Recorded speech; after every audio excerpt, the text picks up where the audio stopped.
Confuse आहात का? Delimitation bill काय आणि वुमन्स रिझर्वेशन बिल काय आहे? काही टेन्शन नका घेऊ. आज आपण हे सगळं डिटेलमध्ये अनालिसिस करू आणि समजून घेऊ. नमस्कार. तुमचं सगळ्यांचं स्वागत आहे माझ्या चॅनलवर साधी सोपी गोष्ट. तर आता तुम्ही सगळीकडे ऐकत असाल डिलिमिटेशन बिल. ओके. आणि याच्यासोबत अजून एक महत्वाचा शब्द ऐकत असाल तो म्हणजे अजून एक शब्द आहे. Okay, women's reservation bill. Okay. तर आता कसं आहे, एकच मिनिट. ओके. आता हे दोन जे आहेत, डिलिमिटेशन बिल आणि आपलं वुमन्स रिझर्वेशन बिल, हे दोन इंटरकनेक्टेड गोष्टी आहेत. आता पहिले आपण बघूया की डिलिमिटेशन बिल आहे ते नक्की काय आहे. तर जसं जी डेफिनेशन आहे त्याच्यानुसार डिलिमिटेशन बिल म्हणजे भारतातील निवडणूक मतदारसंघांचे सीमांकन म्हणजे पुनर्रचना करण्यासाठी प्रस्तावित केलेला कायदा, ह्याला डिलिमिटेशन बोलतात. भारतीय निवडणूक आयोग आणि घटनात्मक प्रक्रियेच्या संदर्भात याचा अर्थ असा होतो की लोकसभा आणि राज्य विधानसभांच्या मतदारसंघांच्या सीमांचे पुनर्निर्धारण करतो. म्हणजे हा जो कायदा आहे तो आपल्या लोकसभेसाठी देखील होईल आणि ज्या राज्यामध्ये विधानसभा आहेत त्याला पण लागू होईल. दुसरी गोष्ट म्हणजे लोकसंख्येच्या आकडेवारीनुसार जागांचे वाटप होईल. हे लोकसभेसाठी देखील होईल आणि विधानसभेसाठी. आणि जे आपलं रिप्रेझेंटेशन आहे प्रत्येक स्टेटचं पार्लमेंटमध्ये, त्याच्यात पण प्रतिनिधित्व मिळावं प्रत्येक राज्यांना याची खात्री करण्यासाठी आहे. तर आता ऐकतोय आपण म्हणजे जे पण न्यूज मध्ये आहे, आज आपले पंतप्रधान देखील बोलले आहेत 8:30 वाजता. तर वुमन्स रिझर्वेशन बिल हे एक महत्वाची गोष्ट आहे जी की या सगळ्याशी निगडीत आहे. ओके. तर आधी आपण बघूया की ह्या दोघांचं रिलेशनशिप काय आहे. तर वुमन्स रिझर्वेशन बिल आहे ते 2023 मध्ये 106 घटना दुरुस्ती याच्यानुसार पारित केलेलं आहे, ज्याच्यात महिलांना 33% रिझर्वेशन देण्यात आलेले आहे. तर आता त्याच्यात दोन गोष्टी होत्या महत्वाच्या. एक म्हणजे ते 2029 पर्यंत लागू करण्यात येईल, पण ते करण्यासाठी जे 33% वाढवणार आहे त्यासाठी लोकसंख्या किती आहे ते जनगणनेनुसार समजणं खूप महत्वाचं आहे. तर तोपर्यंत 2026 मध्ये एक जनगणना जी आहे ती नवीन जी आहे ती पब्लिश व्हायला पाहिजे, असं त्याचं एक गोष्ट होतं. आणि दुसरी गोष्ट अशी होती त्याच्यात की डिलिमिटेशन देखील व्हायला हवं. म्हणजे आता जसं विभागवार जशी रचना आहे, म्हणजे जसं आपण मुंबई घेतलं तर मुंबईत जशा लोकसभेच्या सीट्स आहेत, तर जसं आपण समजा उत्तर प्रदेश बघितलं जिकडे टोटल 80 सीट्स आहेत लोकसभेच्या.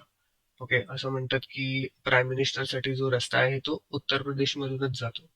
तर याचं जे गणित आहे ते असं आहे की आता आपल्या ज्या एक्झिस्टिंग 543 सीट्स आहेत, ओके, त्या आता वाढवून 840 करण्याची गरज आहे. तर हे जे आत्ताची जी 543 आहे त्याच्यावरून 840 करायची गरज आहे. कारण जर 33% वुमन्सला द्यायचं असेल, महिलांना रिझर्वेशन द्यायचं असेल, तर आत्ता जी 543 आहेत त्यातलं कोणीच सोडायला तयार नसेल. ओके. तर हे जे 2029 मध्ये जे या बिलचं इम्प्लिमेंटेशन करायचं आहे त्यासाठी गव्हर्नमेंट आता 131व्या घटना दुरुस्ती बिल मध्ये काही गोष्टी घेऊन आलेली आहे. ओके. तर आता आपण ह्या ज्या काही याच्यासाठी जी मागची हिस्ट्री आहे ही आपण एक क्रोनॉलॉजिकली बघूया की काय आहे नक्की. तर संविधानानुसार लोकसभेतील जागा राज्यांना त्यांच्या लोकसंख्येच्या प्रमाणात वाटप केल्या पाहिजेत आणि ते आतापर्यंत केलेल्या आहेत. ओके. पण हे लास्ट टाइम कधी झालेलं तर 1976 मध्ये 42व्या घटना दुरुस्तीमुळे लोकसभेत प्रत्येक राज्यासाठी असलेल्या एकूण जागा आणि राज्य विधानसभांतील एकूण जागा जी 1971च्या जनगणनेनुसार गोठवण्यात आलेल्या आहेत, फ्रीज करण्यात आलेल्या आहेत. याचा अर्थ 1971 साली जी जनगणना झालेली म्हणजे 81, मग 91, ओके, मग 2001, 30, मग 11, मग 21, असे जर बघायला गेलं तर एक 55 वर्षापूर्वी जे केलेलं जी जनगणना झालेली त्याच्यानुसार 42व्या घटना दुरुस्तीमुळे 1976 साली जे फ्रीज केलं आहे ते 55 वर्षानंतर देखील आतापर्यंत तसंच चालू आहे. तर ही स्थगिती सुरुवातीला 2000 नंतर होणाऱ्या पहिल्या राज्यघटनेच्या प्रकाशनापर्यंत लागू होती. म्हणजे ऍक्च्युली त्यांनी तेव्हापर्यंत ते ठेवलेलं की यानंतर बघा.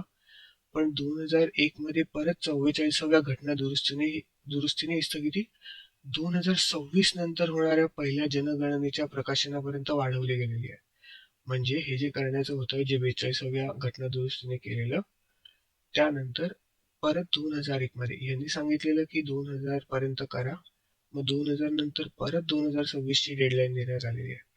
ओके, मग आता काय झालंय, 2023 मध्ये 106व्या घटना दुरुस्तीने लोकसभा आणि राज्य विधानसभांमध्ये महिलांसाठी 1/3 मीन्स 33% रिझर्व करण्यात आलेलं आहे.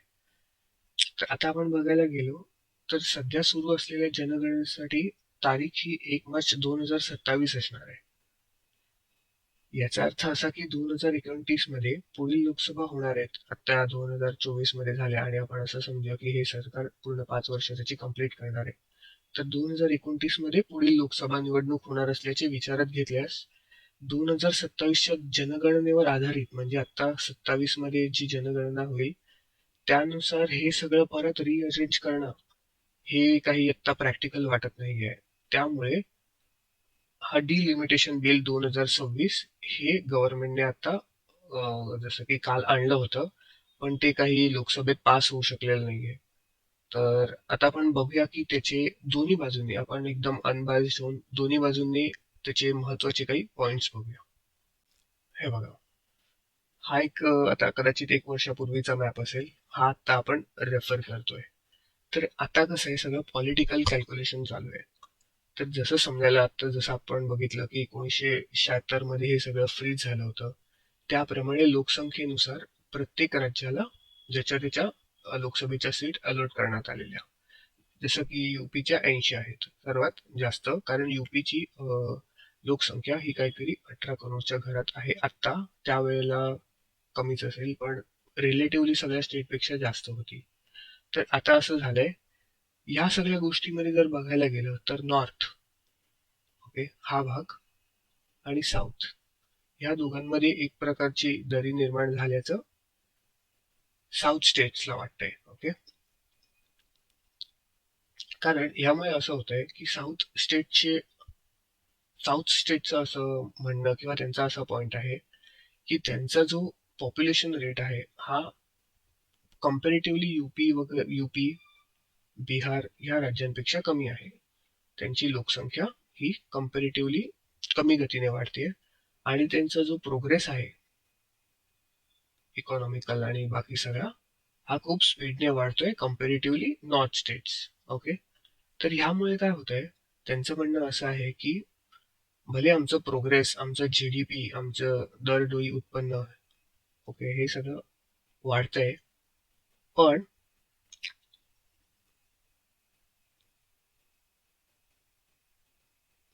हे सगळं आमचं जास्त आहे, बरोबर, या तिन्ही गोष्टी आमच्या जास्त आहेत, पण आमचं पॉप्युलेशन कमी आहे. त्यामुळे काय होईल, ह्या स्टेटचं ज्या साऊथच्या साईडच्या आहेत ज्यांचं पॉप्युलेशन कमी आहेत त्यांचं कॉन्ट्रीब्युशन म्हणजे जेव्हा पण काही लोकसभेच्या बघा हे सगळं चालू आहे, हे लोकसभेच्या सीटचं चालू आहे, कोणालाच स्टेट असेंब्लीचं एवढं काही पडलेलं नाहीये की विधानसभेत काय होईल. त्यामुळे ह्या राज्यांना अशी भीती आहे की जर हे उद्या सगळं लोकसंख्येनुसारच झालं तर ह्या ज्या स्टेट्स आहेत यांना तर सर्वात जास्त सीट्स मिळतील जेवढे आहेत त्याच्यापेक्षा कम्पॅरेटिव्हली, कारण यांचा जो पॉप्युलेशन ग्राफ आहे तो असा वाढतोय आणि ह्या ज्या बाकीच्या स्टेट साऊथच्या आहेत त्यांचा हा असा वाढतोय, बरोबर, स्टेडी आहे, कमी आहे. तर यांचं असं म्हणणं आहे की ह्या सगळ्या जास्त चांगल्या गोष्टी त्यांना देऊन त्यांचं जे म्हणणं आहे जसं की त्यांच्या कॉन्स्टिट्युएन्सी मधल्या लोकांना तेवढा फायदा होणार नाही जेवढा नॉर्थ साईडचा होईल. तर हा एक महत्वाचा पॉइंट आहे जो अपोजिशन आणि साऊथच्या स्टेट्सने धरून ठेवलाय. आता दुसरी गोष्ट एक आहे की गव्हर्नमेंट हे बोलतंय, गव्हर्नमेंटचं असं म्हणणं आहे की ज्या पद्धतीने जसं आपण बघितलं की 55 वर्षात लोकसंख्या एवढी वाढली आहे, त्यामुळे ज्या 55 वर्षापूर्वी ज्या पण काही जे पण असे भाग केलेले आहेत, बरोबर, जसे की कॉन्स्टिट्युन्सी डिझाईन केले आहेत, ते आता रिलेव्हंट नाही आहेत. कारण त्यावेळच्या जनगणनेनुसार त्या केलेल्या होत्या, तेव्हाचे रिप्रेझेंटेटिव्ह तेव्हा कॅल्क्युलेट केलेले. पण सध्याच्या घडीला आता समजा पहिले इकडे 5 करोड होती लोकसंख्या, बरोबर, आणि आता ती समजा 10 करोड झाली आहे आणि त्याला एकच मेंबर ऑफ पार्लमेंट जो आपला संसद आहे तो त्याला रिप्रेझेंट करतोय. तर हे त्याला पण प्रॅक्टिकली पॉसिबल नाहीये जर बघायला गेलं तर, की एकच माणूस आणि त्याच्यामध्ये एवढे त्याचे वोटर्स. हेच जर बघायला गेलं तर साऊथमध्ये कम्पॅरेटिव्हली कमी आहे. म्हणजे जर ह्याचे 5 करोड इकडे 10 करोड असतील तर यांचे हे आपण जे बघतोय ते ॲव्हरेज बघतोय, की ॲव्हरेज किती असेल आणि काय असेल. तर गव्हर्नमेंटचं असं म्हणणं आहे की आता ह्याला जर आपण समजा फॉर एक्झाम्पल अर्ध्यामध्ये डिवाइड केलं तर ह्या सीटसाठी इकडे अजून एक एमपी येईल, मेंबर ऑफ पार्लमेंट. मग तो तिकडच्या जनतेचे लोकल प्रश्न हे संसदेत अजून चांगल्या पद्धतीने मांडू शकतो, तो त्यांना जास्त टाइम देऊ शकतो. आता परत एमपी लॅड्स म्हणून एक असतं ज्याच्यात प्रत्येक मेंबर ऑफ पार्लमेंटला गव्हर्नमेंटकडनं एक डोनेशन मिळतं. तर आता त्याही गोष्टी जर वाढवाव्या लागतील आणि हे नंबर्स वाढवावे लागतील तरच ही गोष्ट साध्य करता येईल.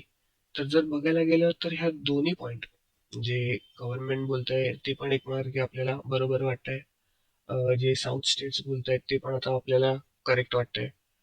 तर लेट्स सी आता पुढे काय होतंय याचं. असं नाही की हे आता लोकसभेत पास झालं म्हणजे झालं. हे राज्यसभेत आता लोकसभेत ऍक्च्युली याला 2/3 मेजॉरिटी लागणार आहे. ओके. आणि एनडीएचे तेवढे आधीपासून 2/3 तर नाहीये मेजॉरिटी. तर ते काही होऊ शकलं नाहीये. समजा हे परत ह्याच्यात काही चेंजेस करून आलं तर ते परत राज्यसभेत करावं लागेल पास. ओके. आणि जसं की ह्याच्यात स्टेटचे जे काही सब्जेक्ट आहेत किंवा स्टेटच्या रिलेटेड आहेत त्याही गोष्टी आहेत. सो सगळ्या राज्यांना देखील हे बिल पास करावं लागेल त्यांच्या असेंब्लीमधून. ओके. तर ह्या गोष्टी सगळ्या आहेत.